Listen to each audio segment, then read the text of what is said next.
AI កំពុងផ្លាស់ប្ដូរវិស័យថាមពលរួចហើយការដឹកជញ្ជូនហិរញ្ញវត្ថុសុខភាពនិងអវយវជាច្រើនទៀតនៅពេលដែលការផ្លាស់ប្ដូរទាំងនេះកើតឡើងជាច្រើននឹងជះឥទ្ធិពលដល់ប្រយោលទៅលើការបំភាយឧស្ម័នផលប៉ះពាល់ដល់ប្រយោលទាំងនេះអាចមានទាំងវិជ្ជមាននិងអវិជ្ជមានមានន័យថាវាអាចនាំទៅរកការកាត់បន្ថយការបំភាយឧស្ម័នហើយខ្លះអាចនាំឲ្យមានការកើនឡើងនៃការបំភាយឧស្ម័នខ្ញុំសូមផ្ដល់ឲ្យអ្នកនូវឧទាហរណ៍ពីដែលការប្រើប្រាស់ឧបករណ៍ AI អាចនាំឲ្យមានការបំភាយដោយប្រយោលទី1 AI កំពុងជួយដល់បង្កើនសមត្ថភាពបណ្ដាញអគ្គិសនីនិងសម្របសម្រួលការរួមបញ្ចូលថាមពលកកើតឡើងវិញកាន់តែច្រើន AI កំពុងត្រូវបានប្រើប្រាស់ដោយក្រុមហ៊ុនដូចជា Line Vision ដើម្បីបង្កើនសមត្ថភាពសម្ងាត់អគ្គិសនីនិងក្នុងករណីខ្លះរហូតដល់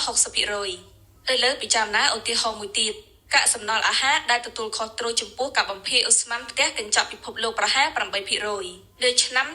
2021ការផ្គត់ផ្គង់ស្បៀងអាហារសកលចំនួន 13% ត្រូវបានបាត់បង់តាមខ្សែសង្វាក់ផ្គត់ផ្គង់ទន្ទឹមនឹងនេះអាហារ 17% ត្រូវបានខ្ជិលខ្ជាយដោយគ្រួសារសេវាកម្មម្ហូបអាហារនិងអ្នកលក់រាយ AI កំពុងជួយកាត់បន្ថយកាកសំណល់អាហារដោយជួយអ្នកលក់រាយតម្លៃអាហាររបស់ពួកគេដើម្បីធានាថាវាត្រូវបានលក់មិនពេលវាផុតកំណត់នេះបានកាត់បន្ថយកាកសំណល់ជាង 30% ក្នុងករណីខ្លះសក្តានុពលនៃឧបករណ៍ AI ដើម្បីកាត់បន្ថយការបំភាយឧស្ម័នអាចមានទំហំធំជាពិសេសប្រសិនបើវាបើកដំណើរការបោកគំហើញដែលពន្លឿនការអភិវឌ្ឍប្រភពថាមពលសូន្យកាបូនដូចជាការលាយកម្ដៅក្នុងផែនដីនិងនុយក្លេអ៊ែរឬរបបគំហើញដែលនាំទៅរកវិធីល្អប្រសើរជាងមុនក្នុងការរក្សាទុកថាមពល